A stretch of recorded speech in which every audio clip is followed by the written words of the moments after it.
আসসালামু আলাইকুম রহমতুল্লাহ বরকাতু। প্রিয় বন্ধুরা, পুরুষদের জন্য যেমনভাবে প্রয়োজনীয় মাসলা মাসাইল শিখা ফরজ, ঠিক একই মতো মহিলাদের জন্য দৈনন্দিন জীবনে প্রয়োজনীয় মাসলা মাসাইল শিখা ফরজ। সেজন্য আজকের ভিডিওতে আমি এমন 8টি গুরুত্বপূর্ণ মাসলা মাসাইল বলবো যেগুলো মাসলা মাসাইল মহিলাদের জন্য অনেক বেশি গুরুত্বপূর্ণ আর দৈনন্দিন জীবনে প্রয়োজন পড়ে। চলুন দেরি না করে সেই 8টি গুরুত্বপূর্ণ মাসলা মাসাইল জেনে নেই। 1 নম্বর মাসআলা হলো টয়লেট বা প্রস্রাবের সময় পানি এবং ঢিলা ব্যবহার করার বিধান। প্রিয় বন্ধুরা, মহিলাদের জন্য টয়লেট করার পর পানি ব্যবহার করা সুন্নত এবং সাথে ঢিলা ব্যবহার করাও মুস্তাহাব। সেজন্য মহিলা মানুষ টয়লেট করার পর পানি এবং ঢিলা দুইটা ব্যবহার করবে, কিন্তু পেশাব করার পর শুধু পানি ব্যবহার করাই সুন্নত। সেজন্য পেশাব করার পর শুধু পানি ব্যবহার করবে।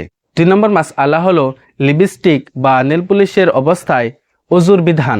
লিপস্টিক বা নেল পলিশ যদি এরকম হয় যেটি শরীরে লাগানোর পর পানি শরীর পর্যন্ত পৌঁছায় না, তাহলে সেই লিপস্টিক এবং নেল পলিশ লাগানো থাকলে ওযু এবং গোসল হবে না। কিন্তু নেল পলিশ বা লিপস্টিক যদি এরকম হয় যেটি শরীরে লাগানোর পরও পানি শরীর পর্যন্ত পৌঁছায়, তাহলে ওযু এবং গোসল হবে। ঠিক একই মতো মহিলাদের জন্য মেহেন্দি লাগানো জায়েজ। আর কোনো মহিলা যদি মেহেন্দি লাগায় আর তারপরে যদি ওযু বা গোসল করে, তাহলে ওযু এবং গোসল হবে, কারণ মেহেন্দি লাগানোর পরও শরীর পর্যন্ত পানি পৌঁছায়। 3 নম্বর মাসআলা হলো মাছে রক্তমাখা কাপড়ের বিধান।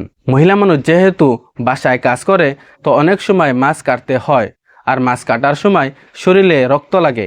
তো অনেকে ভাবে যে মাছের রক্ত শরীরে লাগলে বা কাপড়ে লাগলে সে কাপড়টি নাপাক হয়ে যায়, কিন্তু শরীয়তের বিধান এর উল্টো। শরীয়ত মোতাবেক মাছের রক্ত নাপাক না। সেজন্য মাছ কাটার সময় যদি মাছের রক্ত শরীর বা কাপড়ে লাগে, তাহলে সেই কাপড়টি নাপাক হবে না, সে কাপড় দিয়ে নামাজ পড়া জায়েজ। 4 নম্বর মাসআলা হলো ফরজ গোসলের সময় চুল ধোয়ার বিধান। মহিলা মানুষদের জন্য ফরজ গোসলের সময় যদি চুল বাঁধা থাকে, তাহলে পুরো চুল ধোয়ার প্রয়োজন নেই, শুধু চুলের গোড় পর্যন্ত পানি পৌঁছালেই যথেষ্ট। আর যদি চুল খোলা থাকে, তাহলে পুরা চুলটা ধোয়াই ফরজ। 5 নম্বর মাসআলা হলো বরকা বা কাপড়ে কাদা লাগার বিধান।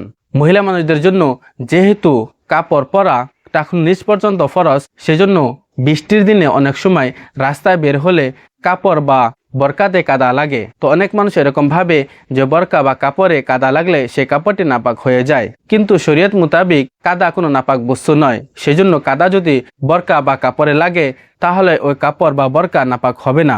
কিন্তু কাদার মাঝে যদি কোনো জাহিরি নাপাক থাকে আর সেই কাদা যদি কাপড়ে লাগে, তাহলে অবশ্যই সেই কাপড়টি নাপাক হয়ে যাবে।